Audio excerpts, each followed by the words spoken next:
बंगाल में कैसे टीएमसी को हराया गया, खुल गई चुनाव आयोग की पोल। ममता की सीट पर काट दिए गए टीएमसी समर्थकों के नाम। काउंटिंग में बदल दी गई ईवीएम मशीनें, विरोध करने पर हुई पिटाई। ज्ञानेश ने जिसके चुनाव लड़ने पर लगा दी थी रोक, उसे जनता ने जिताया। ममता बनर्जी ने साफ कह दिया है कि मैं हारी नहीं, इसलिए सीएम पद नहीं छोड़ूंगी।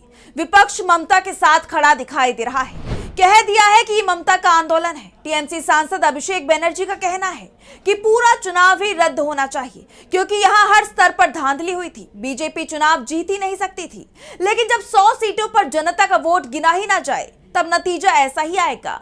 फॉर्म 17C जिस पर ईवीएम का नंबर दर्ज होता है, वो नंबर ईवीएम के उस नंबर से नहीं मिल रहा था जिसके वोट काउंट किए गए थे। यानी काउंटिंग सेंटर में ईवीएम ही बदल दी गई थी, और ये 1 या 2 विधानसभा सीटों पर नहीं हुआ था, बल्कि 100 सीटों पर हुआ। इसलिए चुनाव रद्द होना चाहिए। वहीं एसआईआर को लेकर भी पूरे चुनाव में सवाल उठते रहे। बीजेपी ने कई सीटें एसआईआर की मदद से जीत ली हैं। ऐसे में टीएमसी ने चुनाव को कोर्ट में चुनौती देने की तैयारी भी कर ली है। सवाल उठ रहे हैं कि क्या बंगाल चुनाव रद्द होंगे, और इसी पर आज हम अपनी स्पेशल रिपोर्ट में करेंगे बात। नमस्कार, मैं हूं आंचल।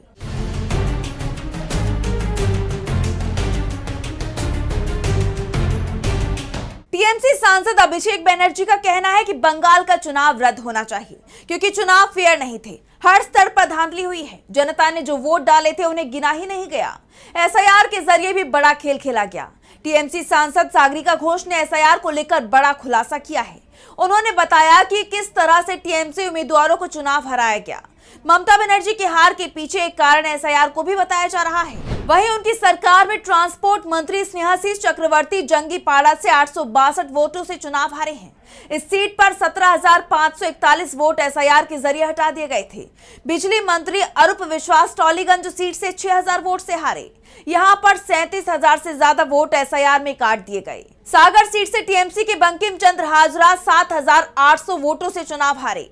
यहां एसआईआर में 12,000 से ज्यादा वोट डिलीट कर दिए गए। इस लिस्ट में टीएमसी के 1 दर्जन मंत्री हैं, जिन्हें एसआईआर के जरिए हराया गया है, और जहां कमी रह गई वहां दूसरे तरीके भी अपनाए गए हैं।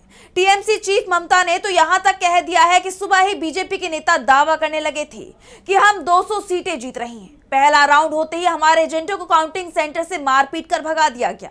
मैं भवानीपुर काउंटिंग सेंटर पहुंची थी, मुझे भी मारा गया। मैं उम्मीदवार थी, फिर भी मुझे वहां से निकाल बाहर किया गया। दूसरी सीटों पर भी ऐसा ही सब कुछ हुआ है। मैं हारी नहीं, हराई गई हूँ। भवानीपुर सीट पर ममता बनर्जी की हार का भरोसा खुद बीजेपी के नेताओं को नहीं हो रहा है, क्योंकि भवानीपुर ममता का गढ़ माना जाता है, और यहां से ममता को हराना बीजेपी के लिए किसी भी तरह से आसान होने वाला नहीं था। इसलिए सबसे पहले टीएमसी के मतदाताओं को टारगेट किया गया। एसआईआर में सबसे ज्यादा वोट भवानीपुर सीट पर ही काटे गए थे। सिर्फ भवानीपुर सीट पर 45,000 से ज्यादा वोट काटे गए थे, और जब चुनाव के नतीजे सामने आए तो ममता बनर्जी 15,000 वोटों से चुनाव हार गई। यानी जिस सीट पर ममता बनर्जी को 30,000 वोटों से चुनाव जीतना था, वहां वो 15,000 वोटों से चुनाव हार गई। अब आपको एक और सीट के बारे में बताते हैं, और ये सीट है राजारहाट न्यू टाउन। उत्तर 24 परगना क्षेत्र में आने वाले इस विधानसभा सीट पर जब काउंटिंग होती है, तब टीएमसी का उम्मीदवार आखिरी राउंड शुरू होने से पहले तक आगे रहता है, लेकिन फिर अचानक काउंटिंग को रोक दिया गया था। आखिरी राउंड की काउंटिंग शुरू होने के साथ ही बीजेपी की तरफ से चुनाव लड़ रहे पीयूष कानोडिया की तरफ से रिटर्निंग ऑफिसर को रिकाउंटिंग के लिए आवेदन दिया जाता है। आखिरी राउंड की गिनती से पहले टीएमसी के तापस चैटर्जी 323 वोटों से आगे चल रहे थे, और सिर्फ 650 वोट और गिने जाने थे। ऐसे में बीजेपी के पीयूष कानोडिया को भी एहसास था कि उनकी हार तय है। आखिरी दौर की काउंटिंग होती है, लेकिन बीजेपी के उम्मीदवार के आवेदन पर नतीजे घोषित नहीं किए जाते। दोबारा से काउंटिंग कराई जाती है, और इस बार रिटर्निंग ऑफिसर की तरफ से बीजेपी के पीयूष कानोडिया 300 से ज्यादा वोटों से चुनाव में विजय घोषित कर दिए जाते हैं। टीएमसी चीफ ममता बनर्जी का दावा है कि बीजेपी ने इसी तरह से कई सीटें टीएमसी से छीनी हैं। कई सीटों पर तो टीएमसी के काउंटिंग एजेंटों को सुबह से ही काउंटिंग सेंटर से भगा दिया गया। शुरुआती राउंड की गिनती होते ही काउंटिंग सेंटर पर बीजेपी के लोगों ने कब्जा कर लिया। शोर मचाना शुरू कर दिया कि बीजेपी की सरकार बन रही है, बीजेपी जीत रही है। ऐसा पहले कभी नहीं हुआ।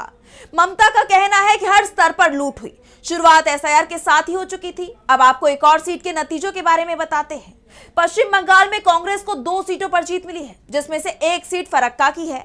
यहां से कांग्रेस के मोताब शेख को जीत मिली है। उन्होंने बीजेपी के सुनील चौधरी को 8,193 वोटों के अंतर से हराया। मोताब शेख को कुल 63,050 वोट मिले, जबकि भाजपा प्रत्याशी को 54,857 वोट प्राप्त हुए। लेकिन क्या आपको पता है कि चुनाव आयोग ने मोताब शेख के चुनाव लड़ने पर ही रोक लगा दी थी। बीजेपी की तरफ से तो उन्हें बांग्लादेशी घोषित कर दिया गया था, क्योंकि चुनाव आयोग की तरफ से जो एसआईआर की प्रक्रिया बंगाल में की गई, उसमें शेख को बंगाल का निवासी ही नहीं माना गया। उनका नाम वोटर लिस्ट से ही काट दिया गया था। अब ये बात तो आप जानते हैं कि विधानसभा का चुनाव वही व्यक्ति लड़ सकता है जिसका नाम राज्य की वोटर लिस्ट में हो। राज्य की किसी भी सीट पर वोटर लिस्ट में नाम होने पर व्यक्ति उस राज्य में किसी भी सीट पर विधानसभा चुनाव लड़ सकता है। लेकिन मोताब शेख का नाम ही वोटर लिस्ट में नहीं था, यानी शेख को चुनाव जीतने में उतनी मेहनत शायद नहीं करनी पड़ी जितनी मेहनत उन्हें चुनाव आयोग से भिड़ने में करनी पड़ी।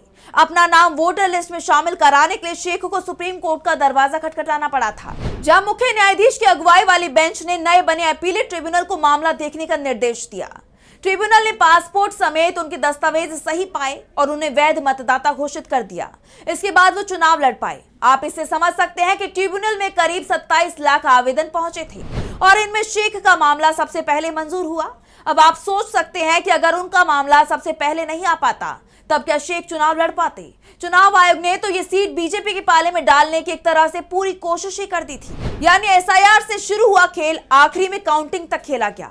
और यही कारण है कि सीएम ममता को ये कहना पड़ा कि उनकी हार के पीछे बीजेपी नहीं है।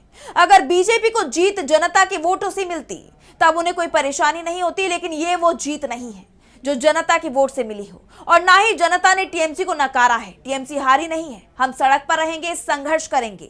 वैसे भी सरकार में रहते हुए भी मैं सड़क पर ही थी, जनता की सेवा में पहले भी लगी थी, आगे भी इसी काम में लगी रहूंगी। ममता ने साफ कह दिया है कि जंग अभी खत्म नहीं हुई है, अभी तो इसकी शुरुआत है। ऐसे में बीजेपी के नेता अगर ये मान रहे हैं कि टीएमसी हार के बाद घर बैठ जाएगी, तो ये बीजेपी के लिए बड़ी भूल साबित हो सकती है। चुनाव आयोग के खेल में एक बार फिर टीएमसी जरूर फंस गई, लेकिन अब वो नए रणनीति के साथ मैदान में आएगी। ममता ने ये तो बता दिया कि वो बड़ी रणनीति तैयार कर रही हैं, लेकिन ये क्या होगी इसका खुलासा उन्होंने नहीं किया है। ममता बनर्जी के साथ पूरा इंडिया गठबंधन खड़ा दिखाई दे रहा है और यही कारण है कि पश्चिम बंगाल में जीत कर भी बीजेपी बौखलाई हुई है। बीजेपी के नेता हिंसा पर उतर आए हैं, टीएमसी के कार्यालयों पर कब्जे किए जा रहे हैं। ममता अभी भी सीएम है, कम से कम नई सरकार बनने तक तो वो कार्यवाहक सीएम रहेंगी, लेकिन उनकी सुरक्षा को पूरी तरह से बीजेपी के इशारे पर खत्म कर दिया गया है। लेकिन ममता को झुकाने में बीजेपी कामयाब होती नहीं दिख रही है। और टीएमसी सांसद अभिषेक बनर्जी ने जिस तरह से चुनावी धांधली का जिक्र किया है और साफ संकेत दे दिया है कि टीएमसी लड़ाई जारी रखेगी, कानून का सहारा भी लेगी, कोर्ट को सबूत सौंपने की तैयारी भी हो रही है। ये चुनाव रद्द होना चाहिए। ऐसे में आने वाले समय में बंगाल चुनाव की प्रक्रिया को लेकर कोर्ट में नई जंग देखने को मिल सकती है। तो फिलहाल स्पेशल रिपोर्ट में बस इतना ही। वीडियो पसंद आया तो लाइक करें, साथ ही हमारे चैनल को सब्सक्राइब करें। नमस्कार।